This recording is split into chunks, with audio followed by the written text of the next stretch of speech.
Dictation start होगा 5 second बाद। Start. Roman Catholic church की पोप पायस 12वें की द्वितीय विश्व युद्ध के दौरान विरोधाभासी नीतियों के लिए आलोचना की जाती है। विराम। उनके नेतृत्व में कैथोलिक चर्च की भूमिका विवाद का विषय बन रही है। विराम। ब्राउन यूनिवर्सिटी के प्रोफेसर डेविड आई कर्टजर ने अपनी नई पुस्तक the pope at war the secret history of Pius 12वें मुसोलिनी और हिटलर में वेटिकन के आर्काई के आधार पर कई खुलासे किए हैं। विराम। पायस के आलोचनों का मानना है कि यहूदियों के उत्पीड़न पर नाजियों की सार्वजनिक रूप से निंदा न करके उन्होंने शर्मनाक नैतिक विफलता का प्रतिनिधित्व किया। विराम। हिटलर और मुसोलिनी ने उन्हें कमजोर आध्यात्मिक नेता के रूप में देखा। विराम। दूसरी ओर पायस समर्थकों का कहना है कि यह विचार एक ऐसे व्यक्ति की विकृत तस्वीर पेश करता है जिसने कैथोलिक चर्च के पर्दे के पीछे से सफलता सुनिश्चित की थी। पैरा।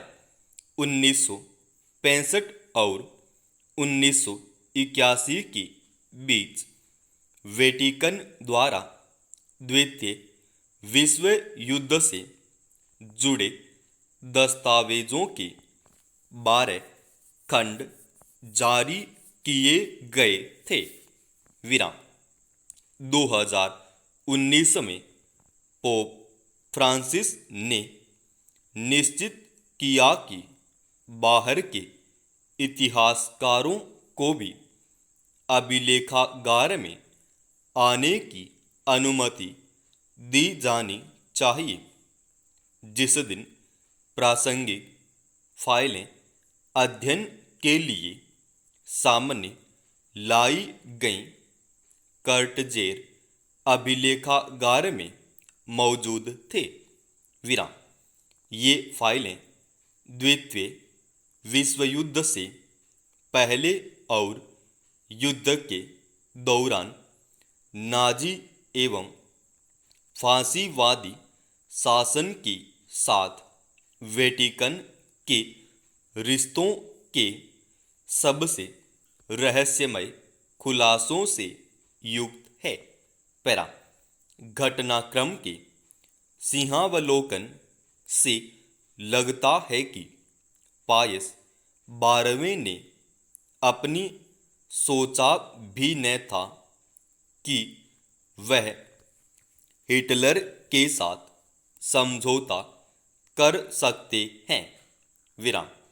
1939 में पायस 12वें के सर्वोच्च धर्मगुरु बनने के कुछ ही दिनों बाद जर्मन तानाशाह ने दुनिया के सामने यह दिखाया कि म्यूनिख सीधा का उसके लिए कितना महत्व है। विराम। हिटलर ने चेकोस्लोवाकिया पर हमला कर उसे अपने कब्जे में ले लिया। विराम। फिर भी पायस 12वें का मानना था कि वह हिटलर के साथ बातचीत कर सकते हैं। विराम।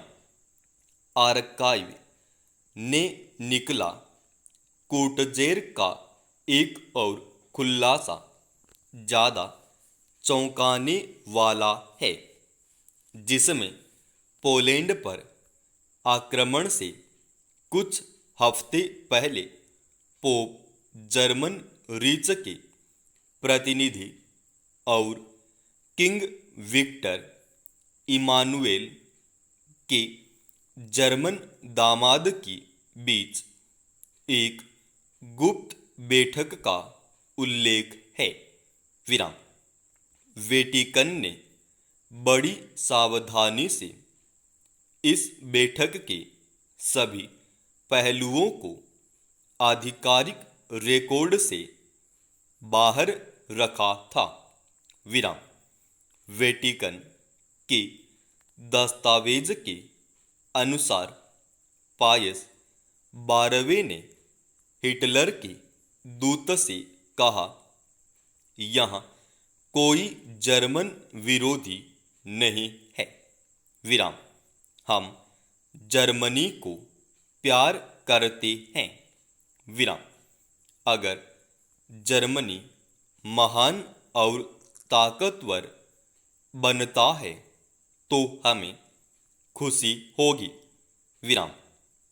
हम सरकार का किसी भी रूप में विरोध नहीं करते हैं।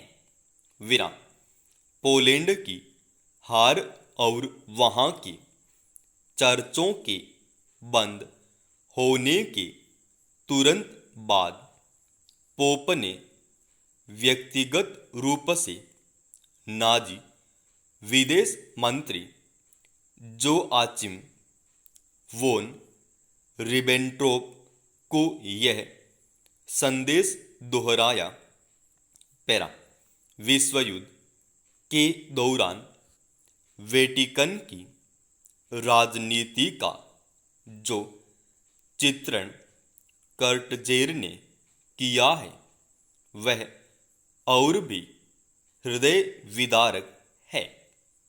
विराम। पायस 12वें ने यह मानना जारी रखा कि यदि वह कूटनीतिक पहल और शांत भाषा के लिए प्रतिबद्ध रहे तो वह नफरत के एक नरक को वश में कर सकते हैं। विराम। पायस ने कैथोलिक बेल्जियम, नीदरलैंड या फ्रांस के हमले की निंदा करने से इनकार कर दिया। विराम। यह फ्रांसीसी पादरी यूजीन टिसरेंट ने पायस 12वें को नाजी नरसंहार के खिलाफ बोलने के लिए मनाने की कोशिश की थी, पर कोई लाभ नहीं निकला। विराम। 1940 में फ्रांसीसी पादरी ने लिखा, मुझे डर है कि इतिहास के पास होली सी परम धर्म पीठ को फटकार लगाने के लिए बहुत कुछ होगा। विराम।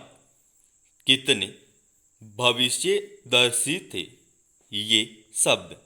समाप्त।